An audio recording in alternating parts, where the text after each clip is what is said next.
পত্রিকা ব্যবসা এবং এই দিনের পত্রিকা ব্যবসা এর মধ্যে পার্থক্য কতটুকু? যখন পত্রিকা, টেলিভিশন, রেডিওর যুগে কেমন ছিল তাদের ব্যবসা এবং এই মোবাইল ফোনের যুগে এসে ভার্চুয়ালের যুগে তাদের ব্যবসা কেমন চলছে এই বিষয়ে সরাসরি কথা বলার চেষ্টা করব। তো আপনার নাম এবং পরিচয় দিয়ে আপনি এই বিষয়টা একটু বলার চেষ্টা করবেন। রহিম, আমার নাম হলো মোহাম্মদ খুরশিদ আলম। আমি একজন হকার্স এবং পত্রিকা ব্যবসায়ী। আমি যখন আজ থেকে প্রায় 35-37 বছর হয়ে গেল এই পত্রিকা জগতে আসছি।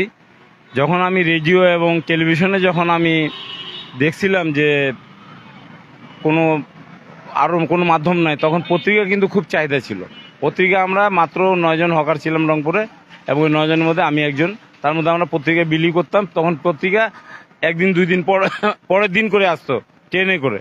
সেই ট্রেনের পরের দিন করে পত্রিকা মফস্বল, কালকের পত্রিকা আজকের পত্রিকা কালকে মফস্বলের আজকের লেখা থাকতো যে মফস্বল আছে।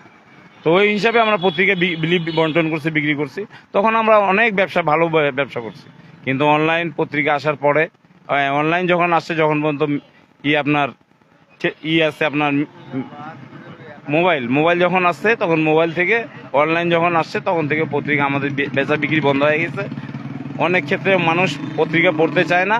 আমাদের পত্রিকার ব্যবসার অবস্থা ভালো না। আমরা খুব অসহায় এবং বেকারের মধ্যে আমরা আমাদের দিন যাপন চলতেছে। আগে যে ইনকামটা ছিল সেই ইনকামটা এখন নাই। আমাদের অর্ধেকের চেয়েও নিচে নামে গেছে এখন পত্রিকা। আমাদের লাভের অংশটা অর্ধেক নামে গেছে আর কি। আমরা খুবই অসহায়ভাবে আমরা জীবনযাপন করতেছি। আমি মনে করি যে এই বিষয়ে কিছু যদি সরকারি অনুদান বা সহযোগিতা যদি পাইতো, বা কোনো চাকরি, হাফ বেলা চাকরি যদি কোনো সুযোগ সুবিধা যদি আমাদের হকার ভাইদেরকে দেওয়া যেত, তাহলে আমাদের হকার ভাইরা কিছু করে তাদের আয় উপার্জন আরও বাড়াইতে পারতো এবং তাদের সুখী সংসার গড়তে পারতো। তো জনাব খুরশিদ আলম, আমার কাছে একটি বিষয় জানতে চাচ্ছি, আজ থেকে 2 বছর আগে আপনাদের এই প্রেস ক্লাব এলাকায় যারা পত্রিকা ব্যবসা জড়িত, আপনাদের বিক্রেতার সংখ্যা কিরকম ছিল? আজকে কিরকম বিক্রেতার সংখ্যা এখন? আগে হকারের সংখ্যা ছিল প্রায় 350, এখন প্রায় 250-র মতো, 100 লোক প্রায় চলে গেছে এখান থেকে। 250-র মতো লোক আছে আমাদের, 250 লোক পত্রিকা বিলি বন্টন করতেছে। তাদের মধ্যে থেকেও মনে করেন বলা চলে যে এই কিছুদিনের মধ্যে হয়তো 50টা-100টা আরও কমে যাবে। এবং একটি বিষয় জানতে চাচ্ছি, সেটা হচ্ছে যে পেশা বদল করতেছেন, যাতে পেশা বদল না করে, তারা যেন এই পেশায় টিকিয়ে থাকে, এই জন্য কোনো করণীয় আছে কিনা, কোনো পরামর্শ আছে কিনা আপনার? আমার পরামর্শ হলো এইটাই যে আমরা পত্রিকা বিলি করার পরে মনে হয় দুপুর টাইমটা যখন আমরা ফ্রি থাকি, এই টাইমটা আমাদেরকে কোনো প্রশিক্ষণ দেওয়া হোক বা কোনো চাকরি দেওয়া হোক, যেটা করে আমরা আমাদের রুজিটা বাড়াইতে পারে, আমরা আমাদের সংসারটাকে আরও স্বাচ্ছন্দ্য করতে পারি। সেটাই আমার চাওয়া, এইটাই আমার দাবি। দর্শক, কথা বলছিলেন জনাব খুরশিদ আলম। আমি এই পর্যায়ে যুক্ত করার চেষ্টা করব মঞ্জু হোসেন। তিনি, আপনারা যারা রংপুর প্রেস ক্লাব চত্বরে সবসময় আসেন, তাকে সকাল থেকে রাত 9-10টা পর্যন্ত আপনারা প্রেস ক্লাব চত্বরে তাকে দেখতে পারেন। সে পত্রিকা ব্যবসার সঙ্গে জড়িত। তো আমি মঞ্জুর সঙ্গে কথা বলার চেষ্টা করবো। তো মঞ্জু, তুমি দীর্ঘদিন থেকে ব্যবসার সঙ্গে জড়িত আছো, ব্যবসার আসলে কি পরিস্থিতি বর্তমান?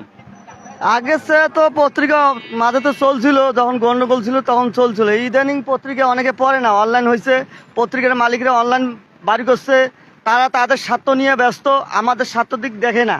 আমরা পেপার বিক্রি করি, প্রতিদিন 300-200 টাকা আয় করি। পত্রিকার মালিকরা ওইটা মানে আমাদেরকে কোনো কমিশন তেমন একটা দিতে চায় না।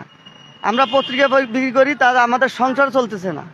ওরা এসির মধ্যে থাকে, এসির মধ্যে থাকি, আমাদের কোনো খোঁজখবর নেয় না। ঢাকা শহরে অনেক পত্রিকা হকার আছে, ওদেরকে সাহায্য করে।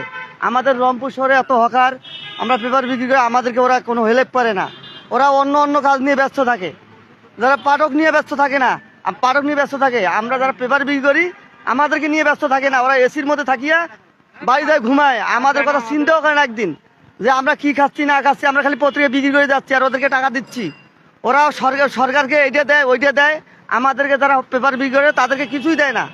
তারা আমাদের কাছ থেকে নিয়ে যায়, আর যারা এজেন্ট আছে তারা খালি দিয়ে যায়, আমাদের কথা কোনোদিন বলে না যে রংপুর শহরে এত লোক হকার আছে, তাদেরকে এইটা কম্বল দেই, একটা এইটা দেই, কোনো সময় ওরা বলে না। ওরা পাঠক ফোরাম, সুধী সমাবেশ, এটা নিয়ে ওরা ব্যস্ত থাকে পত্রিকার মালিকরা। তাহলে আমরা ওদের পত্রিকা বিক্রি করবো কেন? আর কয়েকদিন গেলে আমরা পত্রিকা বিক্রি করবো না ওদের পত্রিকা। খুবই কথা বলছিলেন মঞ্জু হোসেন। এ পর্যায়ে আমি যুক্ত করব স্বপনকে, যে স্বপন দৈনন্দিন পত্রিকা নিয়ে ছুটেন এই অফিস থেকে সে অফিস, বিভিন্ন সরকারি দপ্তরে সে পত্রিকা বিতরণ করে থাকেন, পাশাপাশি সে বিভিন্ন জেলায় পত্রিকা দিয়ে থাকেন। আমি স্বপনকে যুক্ত করার চেষ্টা করতেছি। তো স্বপন, সব মিলে কেমন আছেন? আসসালামু আলাইকুম, আমার নাম মোহাম্মদ স্বপন মিয়া। আমি দীর্ঘ 20-21 বছর থেকে পত্রিকার ব্যবসা করে আসছি। তখন আমাদের হকার ছিল 250। এখন করোনার পরে তারপরে আমাদের হকার ছিল 165 জন। এখন যে অবস্থা, পত্রিকা চলে না। যেহেতু এখন ফেসবুক, অনলাইন, ইউটিউব চ্যানেল, অনেকগুলো চ্যানেল বাড়ালে মোবাইলের মাধ্যমে সব কিছু পায়, সব কিছু রাত্রে ওরা দেখতে পায়। আমরা পরের দিন পত্রিকা নিয়ে গেলে ওরা কয় আমরা তো মোবাইলে সব কিছু দেখছি, অনলাইনে দেখছি, ফেসবুকে দেখছি। ওইভাবে এখন আর পত্রিকা আমি পত্রিকার পত্রিকা নিমেছে না, পত্রিকা মাছ পড়ে না, যে অবস্থা পড়ে না, যে পত্রিকা মাছ পড়ে না।